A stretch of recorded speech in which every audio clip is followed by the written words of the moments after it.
इस कार्यक्रम के पुण्यार्जक हैं साधु सेवा ट्रस्ट। सभी गुरु भक्तों का एक ही प्रण, साधु सेवा और समर्पण। इसी भाव एवं भावना के साथ कार्य कर रहा है साधु सेवा ट्रस्ट। हम जानते हैं हमारे गुरुओं ने हमें इतना सब कुछ दिया, परंतु हमने अपने गुरुओं के लिए क्या किया, ये सवाल जरूर उठता है। देश के कई ऐसे प्रांत हैं जहां पर दिगंबर मुनियों को विहार करने में बहुत कठिनाई आती है। चौके वाले न मिलने पर विहार के दौरान आहार की व्यवस्था भी नहीं बन पाती। कई गांव व शहर आज भी ऐसे हैं जहां साधु संतों के चातुर्मास नहीं हुए हैं। इन सब को देखते हुए श्री साधु सेवा ट्रस्ट का उदय हुआ, जिससे दिगंबर मुनियों के आहार, विहार, प्रवास आदि की व्यवस्था को सुचारू रूप से बनाया जा सके, जिसके माध्यम से हमारा समाज, धर्म, संस्कृति सब सुरक्षित रह सकते हैं। क्यों न हम भी अपनी चंचला लक्ष्मी का सदुपयोग करें एवं अपने सच्चे गुरुओं की रक्षार्थ हेतु आगे आएं। योजना: परम संरक्षक 1,11,111 रुपए, वरिष्ठ संरक्षक 51,151 रुपए, संरक्षक 31,131 रुपए, आजीवन सदस्य 21,121 रुपए, सदस्य 11,111 रुपए। खाता विवरण: account name VVSP Sadhu Seva trust, bank name HDFC bank limited, account number 50200073358170, IFSC code HDFC 0001273, trust PAN card AADTV 8567E, mail ID vvspsadhusevatrust@gmail.com।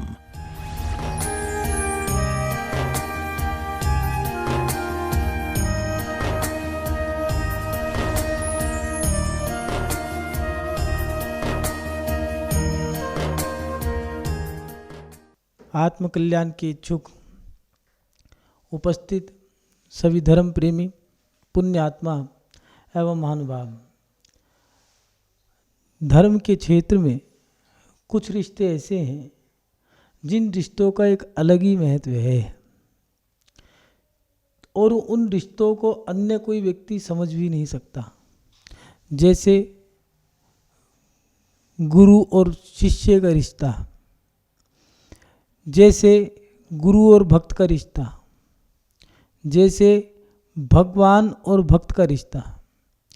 ये रिश्ते ऐसे हैं जिनको मात्र वो ही समझ सकते हैं।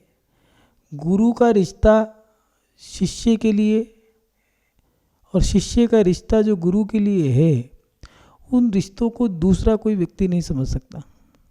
अगर भक्त कोई गुरु से भक्ति दिखा रहा है, उस भक्ति को गुरु देख रहे हैं, सुन रहे हैं, लेकिन दूसरा व्यक्ति एक बार को उसकी भक्ति देख करके क्रोधित हो सकता है, विचलित हो सकता है, लेकिन जो सुन रहा है वो भगवान या वो गुरु उस भक्त की भक्ति को पहचान सकता है।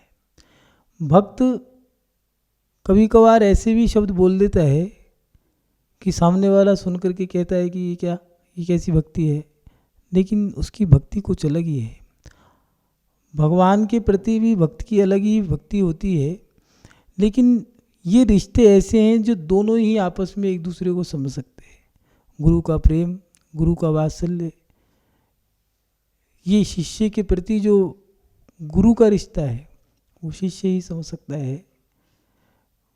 गुरु को शिष्य, शिष्य गुरु को, भक्त गुरु को, गुरु भक्त को, भगवान भक्त को, भक्त भगवान को समझ सकता है। तीसरा व्यक्ति नहीं समझ सकता। जैसे अपनों विरध निहार के कीजिए आप समान, पहले अपना कल्याण कर लो, फिर मुझे भी मेरा भी कल्याण कर देना। ये बात कौन कह सकता है? ये बात तो कोई भक्ति ही कह सकता है। तुम बिन मैं ऐसे भयो जैसे जन्मेनवीन, जन्म जरा मेरी हरो करो मोहि स्वाधीन। ये भक्त विशेष भक्ति ही कह सकता है, जिसके अंदर भगवान की प्रति समर्पण हो, भक्ति हो। गुरु की भक्त गुरु की सेवा भक्ति करके अपना कल्याण कर लेता है। गुरु की भक्ति कैसे करते हैं? गुरु की सेवा में ही गुरु की भक्ति है। उनका आहार करा के, उनका विहार करा के, उनकी साधना में सहभागी बन करके, उनकी सेवा करके ही हम अपनी भक्ति दिखा सकते हैं। शिष्य गुरु की आज्ञा में रह करके, गुरु को समर्पण करके, गुरु की शिक्षा को धारण करके, ग्रहण करके उनकी आज्ञा का पालन करते हुए वह अपनी भक्ति दिखा सकता है। और भक्त भगवान की भक्ति अगर करता है तो वह अभिषेक के माध्यम से जिनेंद्र भगवान का अभिषेक करके अभिषेक में भी अच्छी से अच्छी क्रिया कर रहा है। प्राशुक जल के माध्यम से अभिषेक कर रहा है, केसर के माध्यम से, जल के माध्यम से, चंदन के माध्यम से अभिषेक कर रहा है। सुबह प्रातःकाल जल्दी उठ गया है, पूरे मंदिर को साफ कर दिया है, फिर कुएं से जल लेके आना, जल लेकर के भगवान की सामग्री जो पूजा की सामग्री है, अभिषेक की सामग्री है, उसको लेके आना। उस अभिषेक में भी बढ़िया से भक्ति संगीत के साथ भगवान का स्वर्ण कलशों के माध्यम से, नहीं तो रजत कलशों के माध्यम से, जैसी उसकी श्रद्धा है, जैसी उसकी सामर्थ्य है, वैसे वैसे वो क्रिया कर रहा है। अभिषेक करके भगवान की भक्ति कर सकता है। नहीं तो पूजा के माध्यम से अगर अभिषेक नहीं कर सकता या नहीं करना आता है, कई स्थितियाँ परिस्थितियाँ ऐसी हो जाती हैं, हर व्यक्ति भगवान का अभिषेक नहीं कर सकता। इसलिए अभिषेक नहीं कर पाया तो कोई बात नहीं, भक्ति कर रहा है पूजा के माध्यम से। भगवान की पूजा अष्टद्रव्य की थाल, जल, चंदन, अक्षत, पुष्प, नैवेद्य, दीप, धूप, उत्तम उत्तम फल फूल और अर्घ, इन सब सामग्री को लेकर के अष्टद्रव्यों के माध्यम से भगवान की पूजा कर रहा है। नई नई पूजा बनाता है, नई नई पूजा पढ़ता है, उत्तम उत्तम सामग्री चढ़ा रहा है, अच्छे से अच्छे वस्त्र पहन रहा है पूजा के लिए भी कि मैं भगवान की पूजा करने जा रहा हूँ। अभिषेक के माध्यम से भगवान की भक्ति करता है, पूजा के माध्यम से भक्ति करता है और विधान के माध्यम से भी। लेकिन जब भगवान की भक्ति करता है अभिषेक के माध्यम से, पूजा के माध्यम से, और कभी कभार विधान के माध्यम से भी भक्ति करने का मन होता है, उस समय सवाल ये खड़ा होता है कि हम भगवान की पूजा भक्ति तो कर लेते हैं, लेकिन विधान करते समय हम किन किन बातों का ध्यान रखें। क्योंकि विधान करना कोई सरल बात नहीं है। विधान मैना सुंदरी ने किया, कुछ टोक को दूर कर दिया। लोग विधान करके अपने संकट दूर करते हैं। लोग विधान के माध्यम से अपनी भक्ति सामने रखते हैं। लोग विधान के माध्यम से अपनी विशेष पूजा की क्रिया करते हैं। लेकिन विधान करें कैसे? अभिषेक तो बहुत सारे लोग करते हैं, हमने सीख लिया, हमारे बड़े बुजुर्गों ने सिखा भी दिया, और उसके साथ साथ पूजा किताबों में लिखी है, हमने पढ़ भी ली, छुप के छुपा के जैसे भी हो हमने पूजा भी पढ़ ली।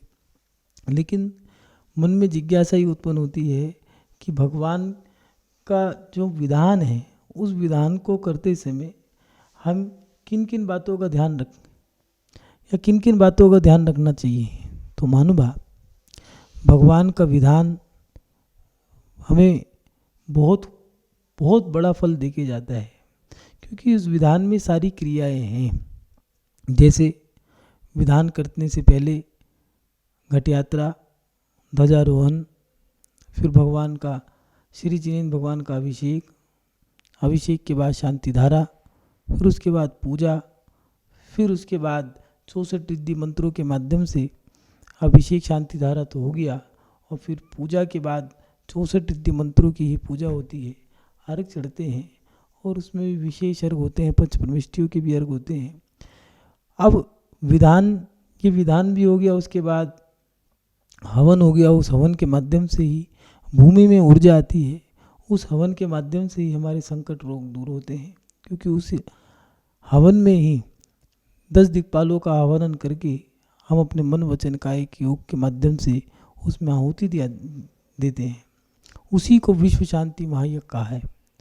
अब ये विधान की जो क्रियाएं हैं, अब इन क्रियाओं को करते समय हमें किन किन बातों का ध्यान रखना चाहिए, उससे पहले हम ये भी याद रख लें, विधान भी 2 प्रकार के होते हैं। कौन कौन से? एक विधान होता है जो स्वयं अकेले किया जाता है, और एक विधान वो होता है हम जो सबके साथ करते हैं। अकेले विधान करना बहुत सरल है, क्योंकि अकेले तो कोई भी कर सकता है, लेकिन सबको साथ लेके करना एक बहुत बड़ी जिम्मेदारी, बहुत बड़ी व्यवस्था है। सबको साथ लेकर के विधान करना सरल बात नहीं है। इस संसार में भांति भांति के जीव हैं, भांति भांति के जीवों की भांति भांति के परिणाम हैं। सबके परिणामों को साथ लेकर के चलना, सबको साथ लेकर के चलना बहुत कठिन काम है, और सबको साथ लेकर के चलना, उसमें भी सबकी व्यवस्था बनाना, ये बहुत बहुत मुश्किल है। इसलिए उसका फल अलग है और अकेले कर रहे हो उसका फल अलग है। अब कोई सा भी विधान करो, चाहे अकेले करो या सबके साथ करो, अब विधान करते में समय किन विशेष बातों का ध्यान रखना चाहिए, तो कुछ बातें ऐसी हैं जिनका हमें समय समय पर ध्यान रखना है। पहली बात, विधान करने से पहले हम ये याद रख लें कि अगर विधान कर रहे हो तो भक्ति भावनाओं के साथ विधान करें। विधान औपचारिकता के लिए ना करें। विधान कर रहे हो तो विधान के प्रति आपकी भक्ति होनी चाहिए। उस विधान के साथ आपके अंतरंग में भक्ति हो, समर्पण हो। ऐसा नहीं कि आप औपचारिकता के लिए विधान कर रहे हैं, किसी ने कह दिया आपको विधान करना है, ठीक है आप कर रहे हैं भैया, करना पड़ेगा, कह दिया, नियम दे दिया, या फिर मजबूरी है, व्यवहार निभाने के लिए, औपचारिकता निभाने के लिए विधान करना पड़ रहा है, ये गलत है। विधान करने से पहले मन में विचार कर लें कि विधान करते समय हमारे अंतरंग में भगवान के प्रति भक्ति हो, समर्पण हो। विधान भक्ति भावनाओं के साथ करें। किसी ने तुम पे जोर जबरदस्ती नहीं करी है, जरूरी नहीं है आप ज़बरदस्ती विधान करें। आप बैठ सकते हो, बैठो, मत करो, कोई बात नहीं। लेकिन जब अंतरंग की भक्ति भावनाओं के साथ विधान करोगे तो विधान आपको फल दे के जाता है। ऐसा नहीं है, धर्म की कोई भी क्रिया बाँझ नहीं होती। जैन धर्म की कोई भी क्रिया बाँझ नहीं है, लेकिन क्रिया करो फल मिलेगा। जैसी ही आप कोई क्रिया करोगे फल जरूर मिलेगा। क्रिया आपने कैसी करी है, अगर आपने अच्छी क्रिया करी है, मन से क्रिया करी है, आपने 100% क्रिया करी है, जैसी जैसी क्रिया करी है आपको वैसा वैसा फल मिलेगा। क्रिया अगर आपने अच्छी करी है तो अच्छा फल मिलेगा, आपने क्रिया अगर छोटी करी है तो छोटा फल मिलेगा। जैसी क्रिया आपने करी आपको फल वैसा ही मिलेगा। इसलिए विधान करने से पहले अपने मन में विचार रख लें कि विधान करते समय हमारे जीवन में, हमारे अंतरंग में, उस समय विधान करते समय हमारी भावना जो है वो शुद्ध हो, शुद्ध भावनाओं के साथ, औपचारिकता ना हो, मात्र फॉर्मेलिटियों के साथ ही हम विधान ना करें। हम दिखाने के लिए विधान ना करें, दिखावे के साथ विधान ना करें। विधान कर रहे हैं तो भक्ति के साथ करें, समर्पण के साथ करें, श्रद्धा के साथ करें। उन चीज़ों के साथ जब आप विधान करोगे तो आपको विधान का फल मिलेगा। दूसरी बात, विधान में क्रियाओं की शुद्धि पर पूरा ध्यान दें। जो क्रियाएं आप करने जा रहे हो, जो विधान आप कर रहे हो, उसमें क्रियाओं का भी बड़ा महत्व है। कुछ लोग कहते हैं कि भैया हम तो पूजा करेंगे बस गा के बजा के, क्रिया नहीं करेंगे। कुछ लोग कहते हैं हम क्रिया करेंगे लेकिन गाना बजाना हमें पसंद नहीं है। भैया देखो, विधान है, ये भक्ति का विषय है।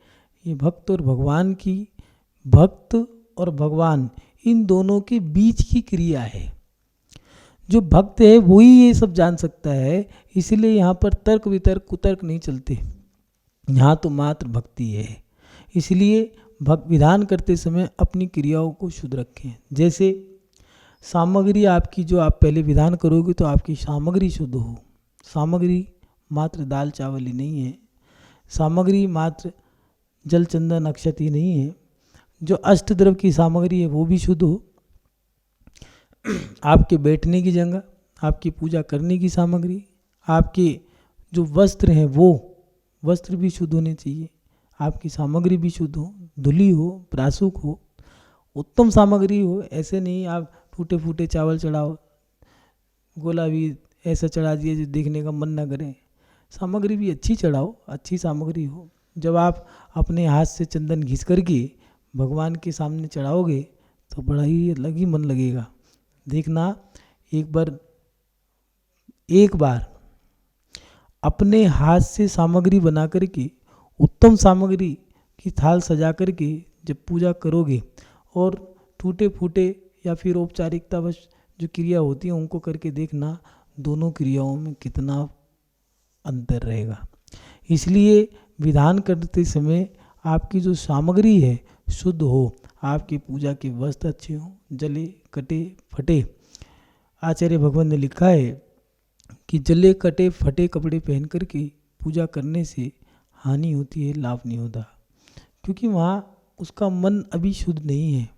इसलिए अशुद्ध मन से जब पूजा करोगे तो फल दे के नहीं जाता। इसलिए आपके वस्त्र जो हैं वो अच्छे वस्त्र हों, उत्तम वस्त्र हों, शुद्ध हों।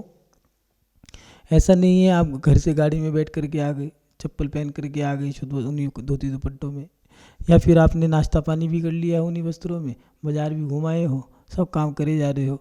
भैया पूजा के वस्त्र हैं।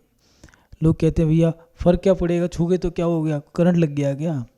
अगर ऑपरेशन करता है कोई डॉक्टर, किसी मरीज का ऑपरेशन करता है, तो उस समय जो पीपी किट होती है उस किट को इस्तेमाल करने के बाद वो वहीं फेंक देते हैं, दोबारा उसका इस्तेमाल नहीं करते। क्यों? क्योंकि वो बेकार हो गई है। कारण बेकार क्यों हो गई?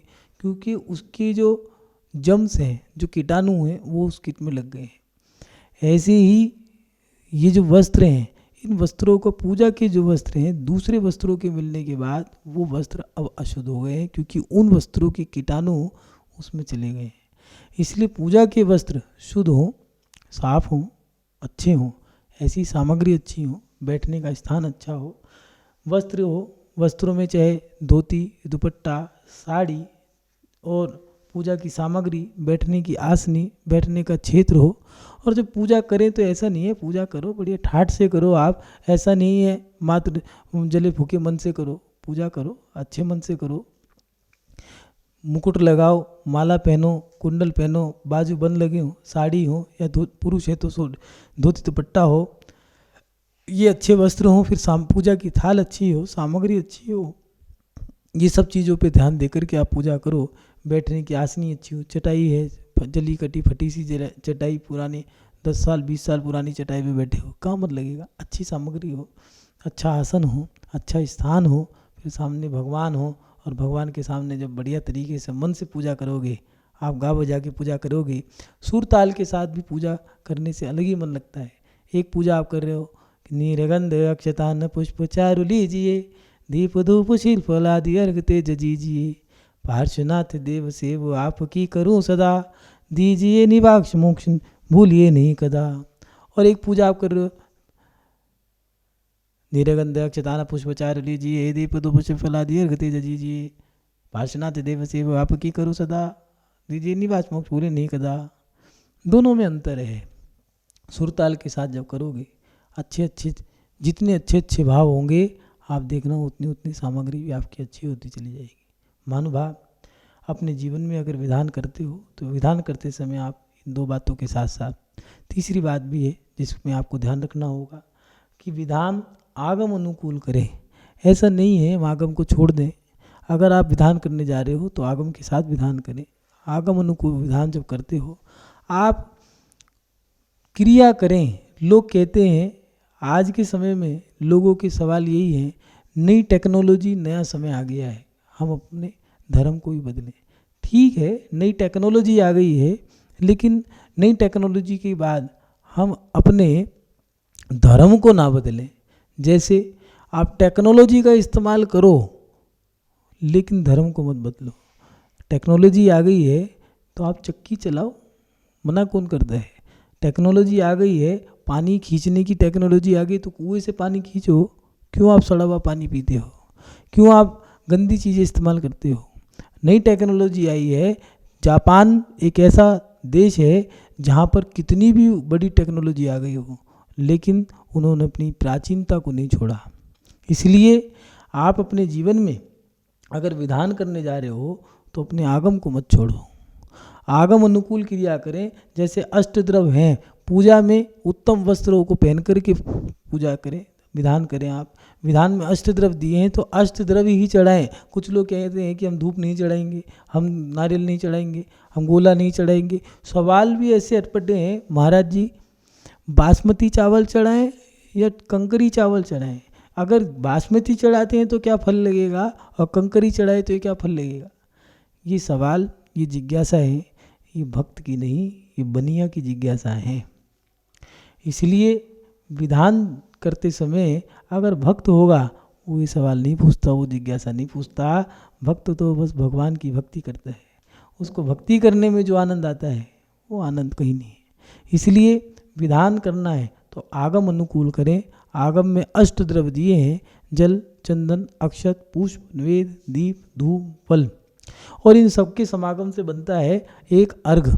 इसीलिए पूजा करते समय इन 8 द्रव्यों का ही आपको इस्तेमाल करना है। और उस पूजा में विधान अगर करते हो तो विधान करते समय भी आपको अष्ट द्रव्यों का ध्यान रखना है।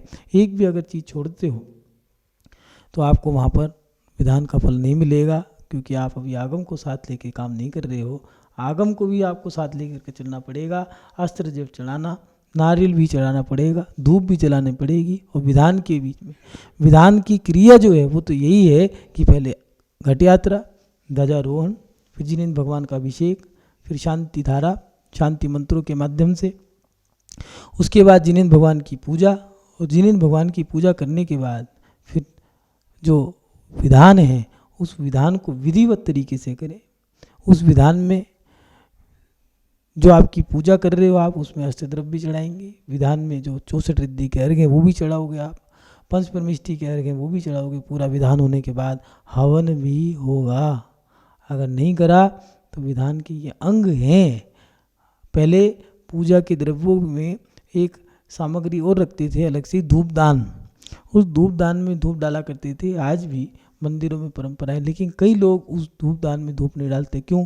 क्योंकि धूप नहीं डालेंगे भैया, जीवों की हिंसा हो जाएगी, धूप नहीं डालेंगे। ठीक है भैया, धूप नहीं डालोगे कोई बात नहीं, रात्रि में शादी कर सकते हो, रात्रि में भोजन कर सकते हो, इनसे हिंसा नहीं होगी भैया। जिनेंद्र भगवान की पूजा अगर कोई क्रिया कोई भी करो, हिंसा तो होगी। देखिए, कुछ क्रियाओं को करने से हमें धर्म लाभ मिल जाता है, और उस क्रिया को हमने कितने धर्म के साथ किया है।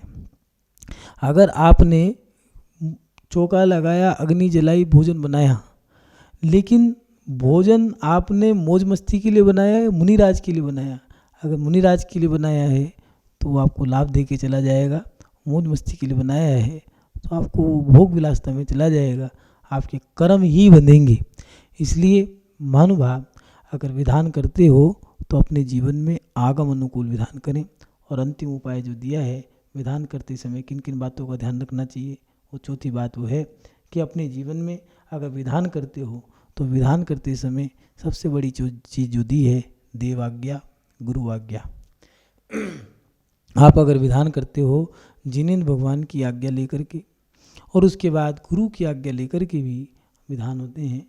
बिना गुरु के आशीष से विधान नहीं होते। जैसे 10 लक्षण विधान हो, शिवचक्र विधान हो, समूहचरण विधान हो, कोई भी विधान हो, चाहे शांति विधान ही क्यों ना हो।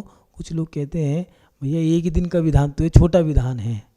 अरे भैया, 1 दिन का हो, 3 दिन का हो, 5 दिन का हो, या 8 दिन का हो, या एक पखवाड़े का हो, चाहे 1 माह का ही क्यों ना हो, विधान 1 दिन का हो चाहे 1 महीने का हो, विधान तो विधान है।